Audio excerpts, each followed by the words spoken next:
табалдырықтан биік тау жоқ. Нұралыны шаппақ болған ағайыны бөгет жасай беріпті. Сонда сырым: табалдырықтан биік тау жоқ, жаман ағайыннан мықты жау жоқ деген екен.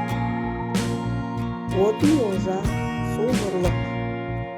Сырым 15 жасында бір құшақ отын құшақтап, Нұралы ханның ауылының сыртынан өтіп бара жатса, иығына шапан жамылған далада тұрған хан баланы шақырып алып, үй ішіне кемдігі отын сумен жетіледі.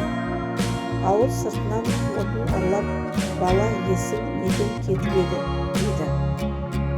Тақсыр: даланың отыны олжа, суы нұрлық, біреудің малы мен ақысын жеу ұрлық деп жөніне жүре береді. Тасып жүргенім жоқ. Сырым Нұралыға наразы болып жүргенде, аз бен көпті, ақ пен қараны, нашар мен мықтыны теңгере алмады. Біреуді шауып жеп жатыр, елді басқара алмады деп өкпелепті. Нұралыға бір кез келгенде Сырым амандаспай жүре береді. Сонда Нұралы: батыр, қайырылып сәлем берген келмейді, тасып жүрсің-ау дейді.